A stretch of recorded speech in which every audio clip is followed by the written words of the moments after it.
Hi, this is Dr. Riley, and this is the second of two related video modules that are going to discuss solving for x and deciding whether or not you need the quadratic equation to do so. In this particular example, you are going to be working with the quadratic formula. So you come across problems similar to the one shown here in chemical equilibrium scenarios, although a lot of the signs may be different. The general format should be the same. And as I mentioned in the other module, we don't have time to go into the details of the chemistry behind this problem, but we are going to work on quickly solving for x. Now the first thing we're going to check here is the denominator to see if we can quickly solve for x by taking the square root of both sides. But you'll notice that it's actually the product of two very different looking terms, and so we cannot just take the square root of each side. We actually do need the quadratic formula in order to solve for x. And in order to use the quadratic formula, we need to get the equation into standard form for the quadratic equation. And that's shown here on the bottom left.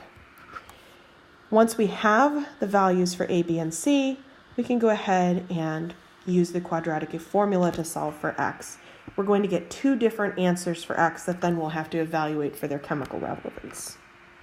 Let's dig in. The first thing we're going to do is perform multiplication in the numerator using FOIL, F-O-I-L, standing for first, outer, inner, and last, to be able to combine like terms.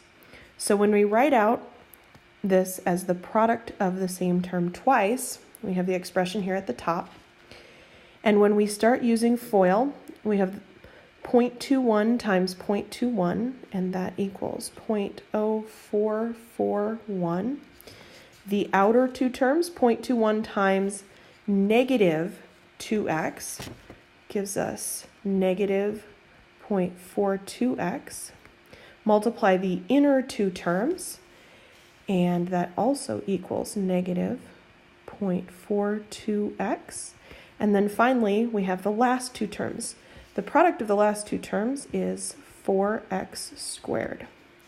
Now we need to combine like terms, and you can see both of these are in terms of x.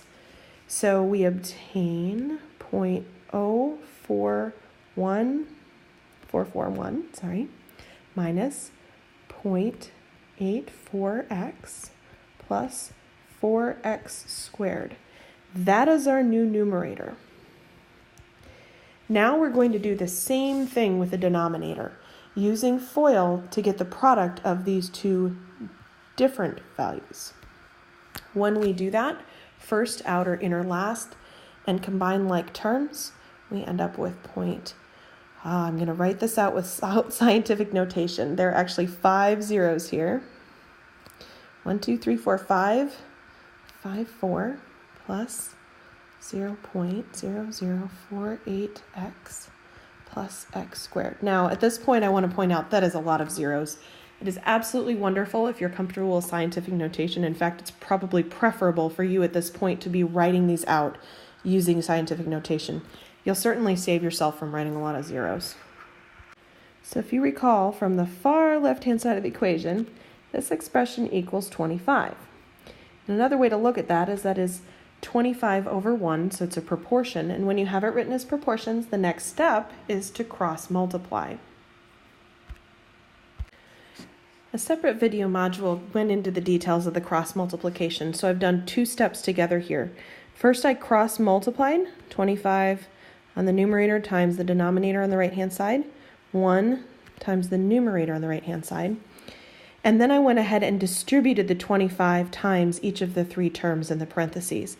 This is what you end up with when you've distributed the 25. You can see here in particular the 25x squared, so that makes sense. And then 1 times the numerator on the right-hand side of the equation.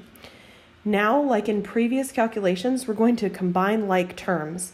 Because there are 3 different types of terms, it's going to take a little while, but this will significantly simplify it and make it look a lot more straightforward at that point.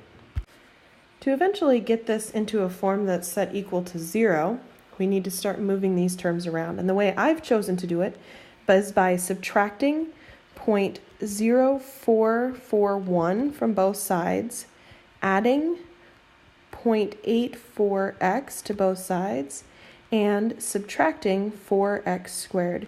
Essentially, I subtracted the right-hand side of the equation from both sides of the equation.